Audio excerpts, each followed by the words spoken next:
ಲೋಕಸಭೆ ಪ್ರವೇಶ ಮಾಡಿರಲಿಲ್ಲ ಪ್ರಿಯಾಂಕಾ ಗಾಂಧಿ ಅವರು. ಈ ಬಾರಿ ವಯನಾಡಿಂದ ನಿಂತ್ಕೊಂಡು ಪ್ರವೇಶ ಮಾಡಿದ್ರು. ಲೋಕಸಭೆಗೆ ಎಂಟ್ರಿ ಕೊಟ್ಟಿದ್ದರು. ಅವರು ಮೊದಲ ಭಾಷಣದಲ್ಲಿ ಅಬ್ಬರಿಸಿದ್ದಾರೆ. ಸಂವಿಧಾನದ 75ನೇ ವಾರ್ಷಿಕೋತ್ಸವ ಕುರಿತು ಚರ್ಚೆ ಮಾಡಬೇಕಾದ್ರೆ ಭಾಷಣ ಮಾಡಿದ್ದಾರೆ ಪ್ರಿಯಾಂಕಾ ಗಾಂಧಿ. ಮೊದಲ ಭಾಷಣದಲ್ಲಿಯೇ ಕೇಂದ್ರ ಸರ್ಕಾರದ ವಿರುದ್ಧವಾಗಿ ಹಿಗ್ಗಾಮುಗ್ಗಾ ವಾಗ್ದಾಳಿ ಮಾಡಿದ್ದಾರೆ. ಪ್ರಜಾಪ್ರಭುತ್ವ, ಸಂವಿಧಾನ ನಾಶಕ್ಕೆ ಬಿಜೆಪಿ ಸರ್ಕಾರ ಟ್ರೈ ಮಾಡ್ತಾ ಇದೆ. ಸಂವಿಧಾನ ಸಂಘದ ರೂಲ್ ಬುಕ್ ಅಲ್ಲ, ಇದು ಸಂವಿಧಾನವಲ್ಲ, ಸಂವಿಧಾನ. ಇದು ಸಂವಿಧಾನ ನ್ಯಾಯ, ಏಕತೆ, ಅಭಿವ್ಯಕ್ತಿ ಸ್ವಾತಂತ್ರ್ಯದ ರಕ್ಷಾ ಕವಚ ಆಗಿದೆ. ಲ್ಯಾಟ್ರಲ್ ಎಂಟ್ರಿ, ಖಾಸಗೀಕರಣದ ಮೂಲಕವಾಗಿ ಮೀಸಲಾತಿಯ ದುರ್ಬಲಕ್ಕೆ ನೀವು ಎತ್ತಿಸ್ತಾ ಇದ್ದೀರಿ. ಲ್ಯಾಟ್ರಲ್ ಎಂಟ್ರಿ ಅಂದರೆ ಇಷ್ಟೇ.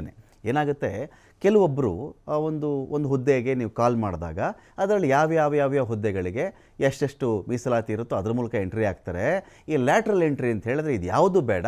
ಕೆಲವರು ತಜ್ಞರು ಇರ್ತಾರಲ್ಲ, ಅವ್ರನ್ನ ಡೈರೆಕ್ಟಾಗಿ ಎಂಟ್ರಿ ಮಾಡಿಬಿಡೋದು. ಒಂದು ರೀತಿ ಅವ್ರಿಗೆ ಒಂದು ಗುತ್ತಿಗೆ ಆಧಾರದಲ್ಲಿ 2 ವರ್ಷ ಕೆಲಸ ಮಾಡಿ, 3 ವರ್ಷ ಕೆಲಸ ಮಾಡಿ ಅಂತ ಹೇಳಿ ಅವ್ರಿಗೆ ಅದರ ಮೂಲಕವಾಗಿ ಎಕ್ಸ್ಟೆಂಡ್ ಮಾಡ್ತಾ ಹೋಗೋದು. 5 ವರ್ಷ ಬೇಕಾದ್ರೂ ಮಾಡಿಸ್ಬಹುದು, 10 ವರ್ಷ ಬೇಕಾದರೂ ಮಾಡಿಸ್ಬಹುದು. ಆಗ ಆ ಹುದ್ದೆಗೆ ಎಲ್ಲರೂ ಈ ರೀತಿಯಲ್ಲಿ ಬರ್ತಾ ಇದ್ರಲ್ಲ, ನೇಮಕಾತಿಗಳಾಗಿ ಅವರೊಂದು ಪ್ರಮೋಷನ್ ಸಿಕ್ಕು ಅದೇನು ಇಲ್ಲದೆ ಡೈರೆಕ್ಟಾಗಿ ಎಂಟ್ರಿ ಬರೋದು. ಅವ್ರು ಯಾರನ್ನು ಬೇಕೋ ಅವ್ರನ್ನ ಹಾಕೊಳ್ಳೋದು. ಕೇಳಿದ್ರೆ ಇವ್ರು ಎಕ್ಸ್ಪರ್ಟೈಸ್ ಇದ್ದರು, ಆ ಫೀಲ್ಡಲ್ಲಿ ಇವ್ರಿಗೆ ಬಹಳ ತಜ್ಞ ಅನುಭವ ಇದೆ ಇವರಿಗೆ ಅಂತ ಹೇಳ್ಬಿಡೋದು ಅಂತ. ಇದು ಖಾಸಗೀಕರಣ ಮಾಡೋದ್ರ ಮೂಲಕ ಮೀಸಲಾತಿ ದುರ್ಬಲಕ್ಕೆ ನೀವು ಟ್ರೈ ಮಾಡ್ತಾ ಇದ್ದೀರಾ. ಒಂದು ವೇಳೆ ಈ ಬಾರಿ ಲೋಕಸಭಾ ಚುನಾವಣೆಯಲ್ಲಿ ಬಿಜೆಪಿ ಬಹುಮತ ಪಡೆದಿದ್ದರೆ ಇಡೀ ಸಂವಿಧಾನವನ್ನೇ ಬದಲಾಯಿಸುವಂಥ ಕೆಲಸವನ್ನು ಸರ್ಕಾರ ಶುರು ಮಾಡಿಬಿಡ್ತಾ ಇತ್ತು. ಉನ್ನಾವ ಅತ್ಯಾಚಾರ, ಸಂಭಲ್ ಹಿಂಸಾಚಾರದಲ್ಲಿ ಪ್ರಧಾನಿ ಮೋದಿ ಮೌನ ವಹಿಸಿದ್ದಾರೆ. ಸಂತ್ರಸ್ತರಿಗೆ ನ್ಯಾಯ ಒದಗಿಸುವಲ್ಲಿ ಪ್ರಧಾನಿ ಮೋದಿ ಸಂಪೂರ್ಣವಾಗಿ ಫೈಲ್ ಆಗಿದ್ದಾರೆ ಅಂತ ಹೇಳಿ ಪ್ರಿಯಾಂಕಾ ಗಾಂಧಿ ಮಾತನಾಡಿದರು.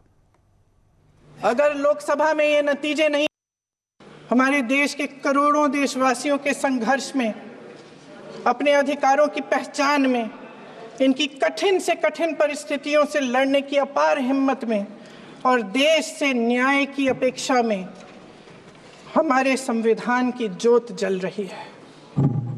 मैंने हमारे संविधान की ज्योत को जलते हुए देखा है और इसके साथ साथ ये भी समझा है कि हमारा संविधान एक सुरक्षा कवच है. एक ऐसा सुरक्षा कवच है जो देशवासियों को सुरक्षित रखता है,